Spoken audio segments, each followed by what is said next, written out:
what's wild about signing your name? Once you sign it, you're bound. It doesn't matter if you didn't read the fine print. It doesn't matter if you rush through it. It doesn't matter if you're distracted. Your signature is your commitment. And oftentimes, we sign things that we barely understand. Mortgages, contracts, agreements. Sometimes even relationships. We get into relationships that we don't even know much about. We sign fast or agree fast and then realize later what we actually agree to. And here's the thing. You still have to honor it. Even when you mess up, even when you don't fully understand what you were agreeing to. But when we don't fully understand what we're agreeing to, we still have to honor our commitment. You signed, you're bound. I think we approach God the same way with our decisions. We make a choice quickly. We don't pray about it. We don't think it through. We go based off of face value or even a lot of times our feelings. This happens with relationships a lot. Or, people say things like buyer's remorse. Like you buy something that you go off of your feelings and you just buy and then later you have to deal with it. That will fall into this category too. And then when consequences show up, can you just undo this? I mean, I didn't mean to. But today we're looking at Joshua 10. A story where a man signed something he shouldn't have, and God honored it anyways. But honoring it didn't mean that the consequences disappeared. Hi, my name is Tosin, and welcome to If This Is It, where we go from functional to fruitful. All right, so what actually happened? Let's look at what happened. In Joshua chapter 9, Joshua is fresh off this victory at Ai. In Joshua chapter 8, we see that he had a victory at Jericho, where the walls fell flat. If you've been in Sunday school for a long time, or you've been in church for a long time, you've probably heard that story a number of times. Come of this victory, and all the kings who were beyond the Jordan in the hill country, they heard and they gathered together to fight against Joshua and Israel. But there's a town called Gibeon. And when the inhabitants heard what Joshua had done to Jericho and Ai, they came up with a plan. They didn't fight. No, they don't fight. Right? They don't run. They just get creative and come up with a plan to save themselves. So here's what they did. They loaded their donkeys with saddlebags and old wineskins, put on worn-out patched sandals and ragged clothes. They took dry and moldy bread, and they said to Joshua, "Hey, we're from far, far away.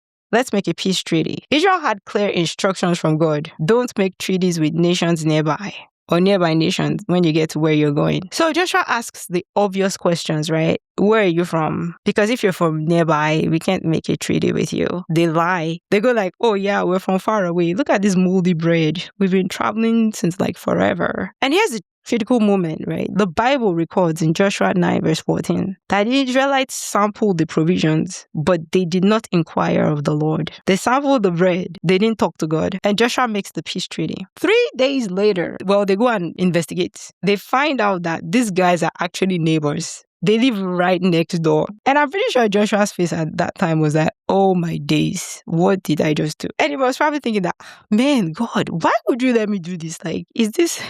How could I have gotten into this mess?" But Joshua is upset, but it's too late, right? The covenant is binding. And he confronted them and asked why they would do something like that, He goes ahead and makes them servants. He says, "For this thing that you've done, you become woodcutters and water carriers."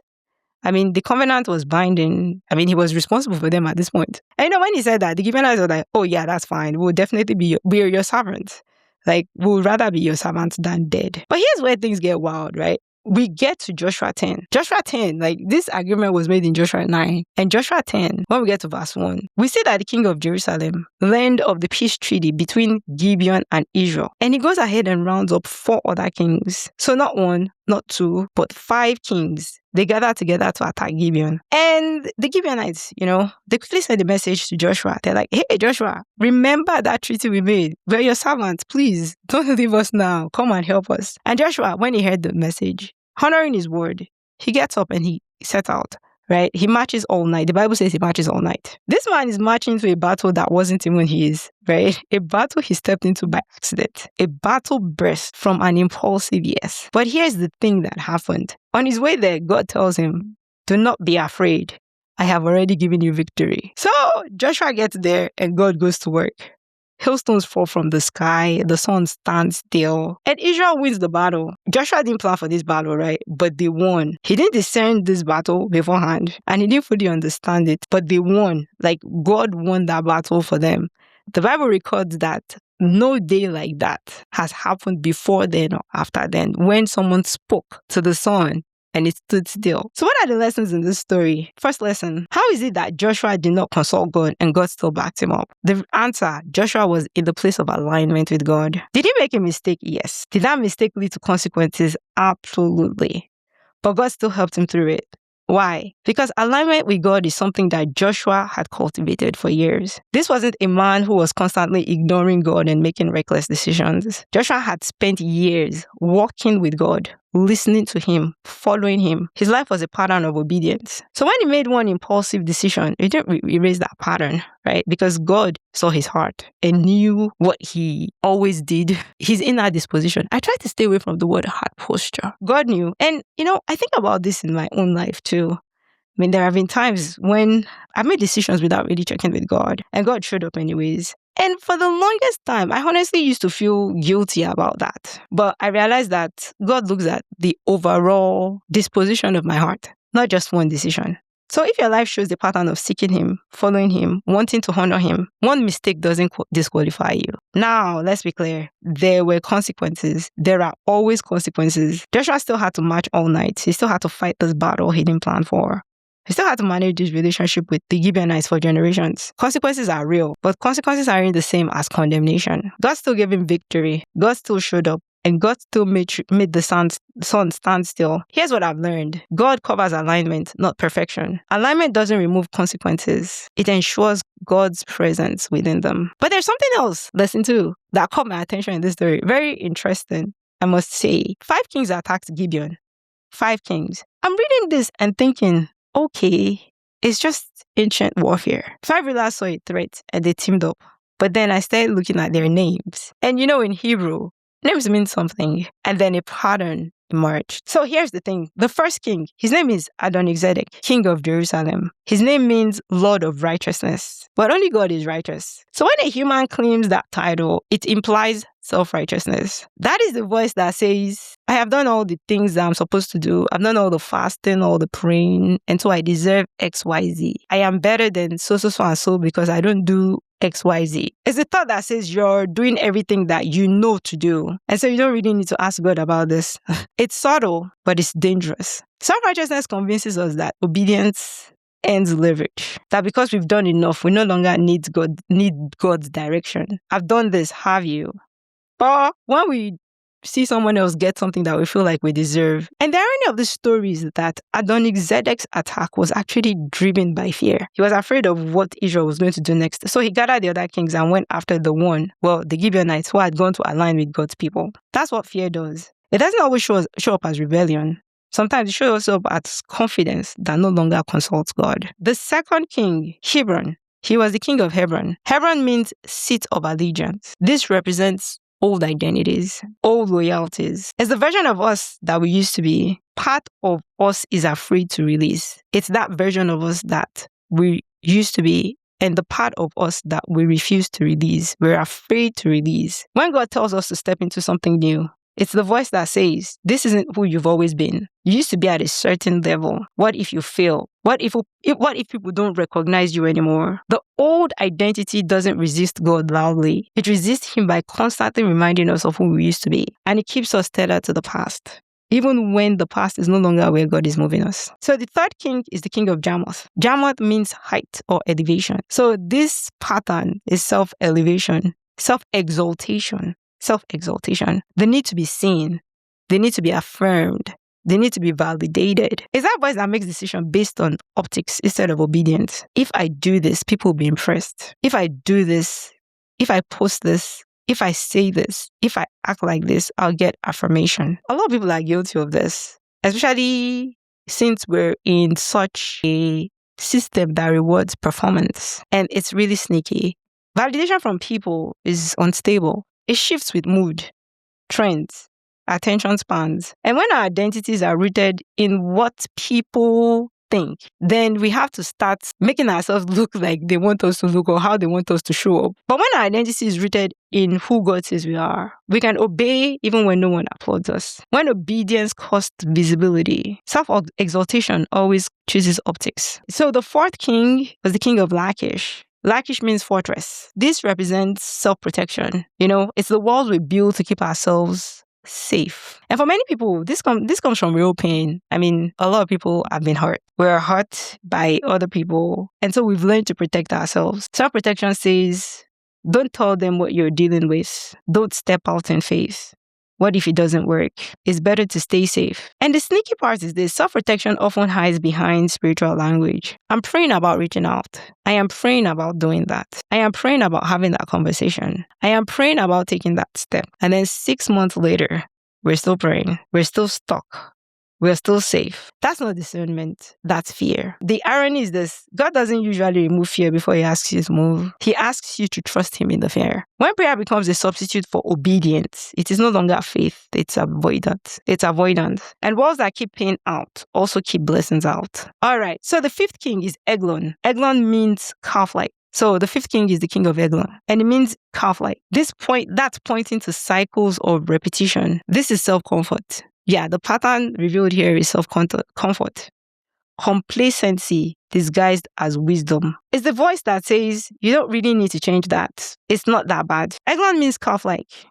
That's pointing to cycles and repetition. It's actually young bullock or something. That is self-comfort. Complacency disguised as wisdom. It's this voice that says, you don't really need to change that. It's not that bad. You don't need to have that hard conversation. Why disrupt what's comfortable? You don't need to read a book. You don't need to get more knowledge. But you see, comfort feels safe. It even feels reasonable oftentimes. And you see, it doesn't oppose God directly. It delays him indefinitely. And thriving always requires change. It requires us stepping out of the familiar. And it requires us trusting God with the uncomfortable. So here's what I'm saying. These 5 kings: self-righteousness, old identity, self-exaltation, self-protection, and self-comfort. They aren't just ancient rulers. They're internal voices. And when we start aligning with God, opposition will arise. But the first enemies are hardly external. These internal voices, they're rooted in fear too, by the way. They're manifestations of fear. And if we don't name them, they will derail us before anything external ever touches us. So here's my question for you. Which king is loudest in your life right now? Self-righteousness, old identity, self-exaltation, self-protection, or self-comfort? All right, one more thing I want to show you. The Gibeonites had faith in God, yeah, but they hadn't got to the point of alignment like Joshua. They came through deception, and eventually they were covered. We see in 2 Samuel 21, this was generations later, how God defended them when Saul killed some of them. God honored that covenant that Joshua made. Even though it started with a lie, that's the old covenant picture. They come to God for survival, they become servants, and over time they become included. It took time. It was a journey from outsider to included. But everything changes in Christ. Everything changes with Christ. Under the old covenant, you see, the Gibeonite status changed slowly. Servant, then eventually included. It took a while. However, under Jesus, our status changes instantly. We're sons and daughters from day one. Not eventually, immediately. Joshua was tricked into covenant. Jesus entered into covenant intentionally in Gethsemane at the cross. He knew the cost, but he did it anyways. Joshua defended Gibeon temporarily. Jesus defends us eternally, right now, always. Joshua's covenant made the Gibeonites servants. Jesus' covenant makes us family. Yours, mine, our identity in Christ, it's instant, it's settled, it's done. But here's the thing. We still need to cultivate alignment, like Joshua did. Our identity is secure from day one, but learning to live that identity, that is the alignment journey. It's like adoption, right? The papers are signed instantly. You're legally family. But learning to trust your new father, learning to believe he actually wants you, learning to stop performing for approval that you already have, that takes time. And that's what we're looking at today. What do we actually do with this, right? Where do we go from here? You know, like we normally do on this show, we apply the framework every lesson, right? So 1, how do we cultivate alignment? In this scenario, practice the pause. Practice the pause. Practice the pause. Before you decide, ask, am I doing this from the place of alignment with God? Or from one of the 5 kings? Am I doing it from the place of self-righteousness? Am I doing it from the place of one of my old identities or what I used to be? Is it as a result of because I want to be seen for self-exaltation or from self-exaltation? Is it to self-protect or self-comfort? But here's the warning, right? The pause can become an excuse. You don't want that to happen. There was a young man a while ago. He was given the number of a lady, and he never called the lady. He kept saying that he was going to call the lady. He was praying about calling the lady, but he never called her because he had no intentions of calling her. Well, he was hiding under the pretense of he was praying about it. So please ensure that you are not like that person, because that might be a blessing that God has in store for you and you're stalling on. 6 hours later, we don't still want to be praying because we'll be stuck. That's not the discernment. That's delay. And we don't want to be enabled delay in our lives. Ensure that that pause is producing clarity and courage. If you're waiting on God, the pause will always produce clarity and courage. Delay produces fear and excuses. It's always rooted in fear. Everything's rooted in fear. So if you've been praying about it, something for months, and you're more paralyzed now than when you started, sometimes waiting is obedience, but waiting that produces paralysis instead of peace is not God. That's one of the 5 kings. I can tell you for a fact that God's voice doesn't leave you stuck. It leads you somewhere. The second thing is keeping what we're cultivating. How do we keep what we're cultivating? We learn to hear God's voice. We learn to recognize his voice. God's voice doesn't sound like anxiety. It doesn't sound like shame.